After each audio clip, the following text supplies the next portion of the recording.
তো hello guys, welcome to my channel Ayan vibes where every vibes is a good vibes. তো এখানে আজকে আমরা যে বিষয়টা নিয়ে কথা বলবো সেটা হচ্ছে ইউরো 2024। এটা একটা ফুটবল টুর্নামেন্ট। যারা ইউরোর ব্যাপারে একদমই জানো না তাদের জন্য বলে রাখি, আর যারা জানো তারা তো আমার থেকে অবশ্যই বেশি জানো। তো এই যে ইউরো কাপ, এটা প্রত্যেক 4 বছর অন্তর অন্তর হয়। আর এই ইউরো কাপে সমস্ত ইউরোপিয়ান টিম খেলে। এই ইউরো কাপ যে অর্গানাইজ করে সেটা হচ্ছে ইউইএফএ, যেকে আমরা বলি ইউএফএ, মানে union of European football association. তো এখানে প্রত্যেক কটা ইউরোপিয়ান টিম, সেটা জার্মানি হোক, পর্তুগাল হোক, স্পেন হোক, এরা বিভিন্ন কোয়ালিফায়ার্সের মাধ্যমে খেলে কোয়ালিফাই করে। অনেক সময় অনেক বড় বড় টিম মিসও করে, আবার অনেক সময় অনেক ছোটো ছোটো টিমও এগিয়ে আসে, তারা চ্যাম্পিয়নও হয়। আমরা তার উদাহরণও দেবো। তো এখানে সব থেকে যেটা মেন ইম্পর্টেন্ট থিং, এই যে ইউরো কাপ, যেটা আমাদের এশিয়াতে এশিয়ান কাপ হয়, যেরকম আমেরিকাতে কোপা আমেরিকা হয়, সেরকম ইউরোপে ইউরো কাপ হয়। তো এই ইউরো কাপ কিন্তু খুব টাফেস্ট একটা টুর্নামেন্ট, কারণ প্রত্যেক বড় বড় টিম কিন্তু এই ইউরো কাপ খেলে। আমরা যদি এখন ফুটবল মানচিত্রে দেখি, ইউরোপিয়ান টিম কিন্তু ডমিনেট করেছে। এবছর 2022 সালে আর্জেন্টিনা ছাড়া এর আগে কিন্তু প্রায় 2006-এর পর থেকে 2006 থেকেই প্রত্যেক কটা ইউরোপিয়ান টিম কিন্তু ফিফা ওয়ার্ল্ড কাপ চ্যাম্পিয়ন হয়েছে। সেটা ইতালি হোক, জার্মানি হোক, স্পেন হোক, তো এই কিংবা ফ্রান্স হোক। তো এখানে এই ইউরো কাপ কিন্তু অনেকটা কিন্তু ভিউয়ার্স জেনারেট করে। সারা বিশ্ব থেকে এই ইউরো কাপ দেখা হয়। তো এই ইউরো কাপ নিয়ে যদি আসি, সেটা তাহলে বলার আগে আমি একবার তোমাদের গ্রুপ পর্বটা দেখি, তোমরা পজ করে দেখে নাও যে কে কোন গ্রুপে আছে। তো এইবারে তোমাদের ফরম্যাটটা বুঝিয়ে দিই, কিভাবে কি খেলা হবে, কার সাথে কিরকম খেলা হবে। তো টোটাল 6টা গ্রুপ আছে, ABCDEF। এই 6টা গ্রুপে 4টে করে টিম আছে, মানে টোটাল 24টা টিম। সেখান থেকে কিভাবে কোয়ালিফাই হবে, কিভাবে খেলা হবে এই গ্রুপ স্টেজে। সবাই প্রত্যেক কটা গ্রুপ থেকে 3টে করে ম্যাচ খেলবে, একটা করে টিম। 3টে করে ম্যাচ খেলার পরে প্রতি কটা গ্রুপ থেকে টপ 2টো টিম কোয়ালিফাই করে রাউন্ড অফ 16-এর জন্য। এবার তোমরা আমাকে বলো যে 6টা গ্রুপ আছে, 2টো করে টিম হলে 12টা টিম হচ্ছে, তাহলে বাকি 4টে টিম কি করে আসবে? সেটাই হচ্ছে যে এই যে 6টা গ্রুপ আছে তাদের মধ্যে টপ 4টে থার্ড প্লেস টিম, মানে প্রত্যেক কটা গ্রুপে তো থার্ড প্লেসে কেউ থাকবে টপ 2টো ছাড়া। তো যাদের পয়েন্ট বেশি বা যাদের গোলস অ্যাভারেজটা বেশি, তারা টপ 4টে টিম কিন্তু নেক্সট রাউন্ডের জন্য কোয়ালিফাই করবে।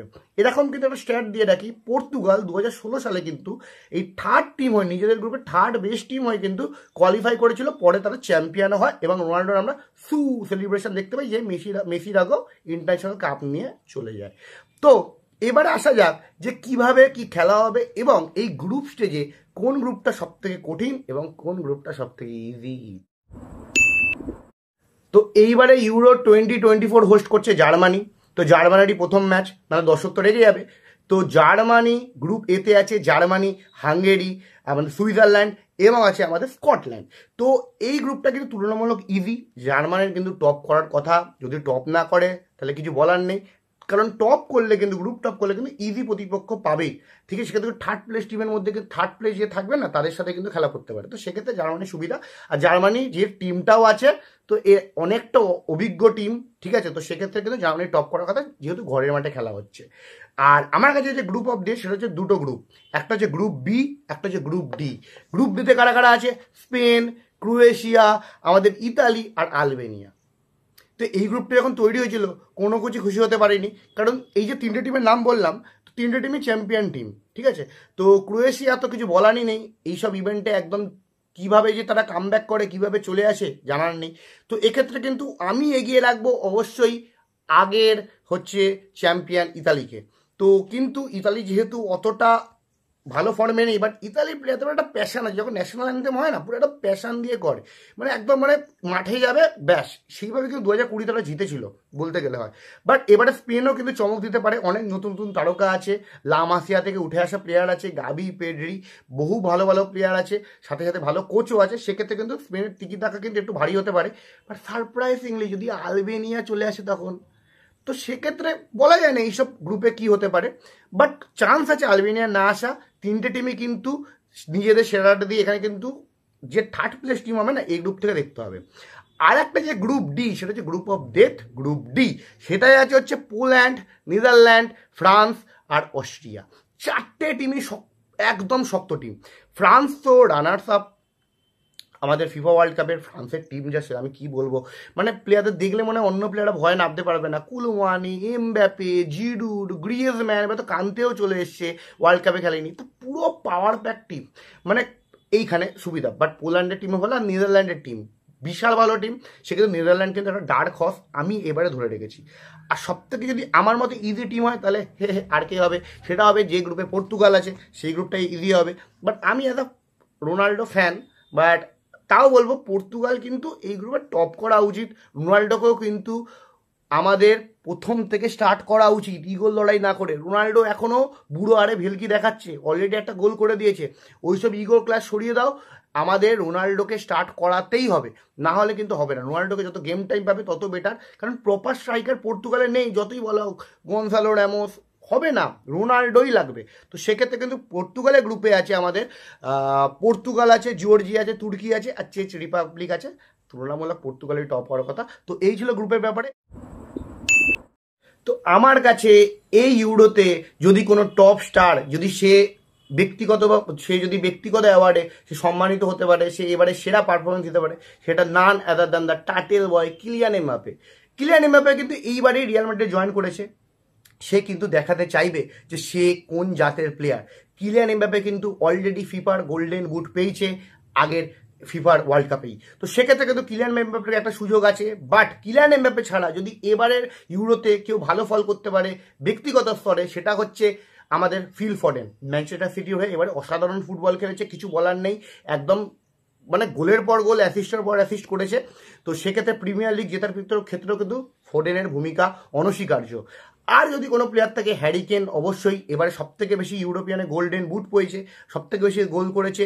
টিম যাতে ট্রফি না যেহেতু তাতে হ্যারিকেনে যায় আসে না, হ্যারিকেন কিন্তু নিজের ইন্ডিভিজুয়াল পারফরমেন্স দিয়ে যায়। তো ইংল্যান্ডের একটা সুযোগ আছে, যেহেতু দুটো বড় বড় প্লেয়ার আছে, আর ইংল্যান্ডের গোটা টিমই ভালো, কিছু বলার নেই। আর পর্তুগাল থেকে যদি বলা হয় সেটা কিন্তু অবশ্যই রোনাল্ডো, আনফর্চুনেটলি নয়, কারণ রোনাল্ডো সেই এখনও রোনাল্ডোর নাম নিলে লোকে ভয় পায়, ডিফেন্ডাররা ভাবে রোনাল্ডো আছে। বাট পর্তুগালের বড় স্টার কিন্তু এখন বার্নার্ডো সিলভা, কিচ্ছু করার নেই, যেভাবে লোড নিয়ে খেলে, বাদিকটাকে একদম এঙ্গেজিং রাখে, কাট অফ করে ঢোকে, গোল মারে, ইনসুইং আউটসুইং, অসাধারণ প্লেয়ার। তো রোনাল্ডোকে কিন্তু বক্সের মধ্যে থাকতে হবে, বার্নার্ডো সিলভা ব্রুনো ফার্নান্দেজ বলটা দেবে, রোনাল্ডোকে খালি ঠেকিয়ে গোল করে দিতে হবে, যেটা রোনাল্ডো অলওয়েজ করে এসেছে। এইটে গোল করাটা রোনাল্ডো থেকে ভালো বিশ্ব ফুটবল ইতিহাসে কেউ ছিল না। One of the greatest of all time Cristiano Ronaldo, এটা হয়তো তার লাস্ট ইউরো হতে চলেছে, আমরা রোনাল্ডোকে লাস্টবার দেখতে পারি। বাট হু নোস, রোনাল্ডো এবারে কিন্তু নিজের আর একটা ট্রফি নিয়ে সেই ডিবেটে কিন্তু কিছুটা হলেও একটু মশলা দিতে পারে, যে রোনাল্ডোর কাছে দুটো ইউরো কাপ আছে, নয় ওয়ার্ল্ড কাপ না থাকলেও বাট ইউরো কাপ তো আছে। সেক্ষেত্রে কিন্তু রোনাল্ডো কিন্তু দেখাতে পারে, সেক্ষেত্রে রোনাল্ডো কিন্তু আরও এক্সট্রা আগুন নিয়ে খেলবে। তো এই ছিল প্লেয়ারদের ব্যাপারে। তো এইবারে যদি টিমের ব্যাপারে আসি, তাহলে আমার মতে ছাড়ুন, আপনাদের কি মনে হচ্ছে এবারে কে বেস্ট হতে পারে? আমি যেটা ভাবছি আপনারাও ভাবছেন তো অবশ্যই সেটা ফ্রান্স হবে, কারণ ফ্রান্সের যা টিম সেটা কিচ্ছু করার নেই। এমবাপে, জিরুড, কুলোমোয়ানি, থুরাম, গ্রিয়েজম্যান, কান্তে, চুয়োমেনি, কামাভিঙ্গা, কাকে ছেড়ে কার নাম নেবো? একটু ডিফেন্স হতে একটু উইক, বাট উইক নয় দেখে মনে হয়, বাট বড় বড় প্লেয়ার আছে। তো সেক্ষেত্রে কিন্তু ফ্রান্স টিম কিন্তু সব থেকে শক্ত টিম। বাট এটাই হয় না, এই যে এইসব এতে কি হয় যে এইসব টিমও কিন্তু গ্রুপ স্টেজ থেকেই ফুটে যায়। যদি ফ্রান্স যদি ফোটে তাহলে গ্রুপ স্টেজ থেকেই ফুটবে, যদি একবার গ্রুপ স্টেজ কোয়ালিফাই করে তাহলে ফাইনাল খেলছে, এরা লিখে রাখুন, আমি বলে রাখছি। তাও যদি বলা যায় আর একটা টিম তাহলে ইংল্যান্ড, আর একটা টিম যদি বলি তাহলে সেটা হবে বেলজিয়াম বরাবরই ডার্ক হর্স হয়ে নামে, বাট বেলজিয়াম কিন্তু মেন জায়গায় গিয়ে, ওইটাই বলে দিলাম যেটা হয়। তো আমি বলে দিই পর্তুগালের একটা চান্স আছে, যথেষ্ট শক্ত টিম, রাফায়েল লিয়াও আছে, ব্রুনো ফার্নান্ডেজ আছে, আমাদের রোনাল্ডো আছে, ঠিক আছে, বার্নার্ডো সিলভা আছে, জুয়াও ফেলিক্স আছে, অভিজ্ঞতায় ভরপুর এবং সাথে তরুণ্যর একটা প্রভাব। সেক্ষেত্রে কিন্তু পর্তুগালও কিন্তু একটা চমক দিতে পারে। বাট ফ্রান্স টিম তুলনামূলক সহজ, শক্ত প্রতিপক্ষ সেক্ষেত্রে। তো এক্ষেত্রে কিন্তু আমার মতে, তো আপনাদের কি মতামত জানাবেন, ইউরো আপনি কাকে এগিয়ে রাখবেন? 15 তারিখ থেকে খেলা শুরু হচ্ছে, শনিবার থেকে, মানে আমি তো জেগেই থাকতে হবে সারা রাত, কারণ এ রাতেই খেলা হয় ইউরো, যেহেতু ইউরোপে খেলা হয়। তাও 6:30 9:30 খেলা আছে, বড় বড় খেলাগুলো আছে। পর্তুগালের খেলা আপনারা দেখতে পাবেন, জার্মানি খেলাও দেখতে পাবেন, ফ্রান্সের খেলাও দেখতে পাবেন। তো আপনাদের কি মতামত কমেন্টে জানাবেন, কাকে আপনারা এগিয়ে রাখছেন সেটাও কমেন্টে জানাবেন, আর আপনাদের ভিডিওটা কেমন লাগলো সেটাও কমেন্টে জানাবেন। যদি ভালো লাগে লাইক করে দেবেন, শেয়ার করে দেবেন, আর অনেক বেশি সাবস্ক্রাইব করে দেবেন। আর ভিডিওটা শেষ হওয়ার আগে বলে রাখি যে আমি যে ইউরোর যে ভিডিওটা বানালাম তাহলে আমি মোহনবাগানে জার্সি কেন করে আছি, কারণ সব দেশ একবার, মোহনবাগান বারবার।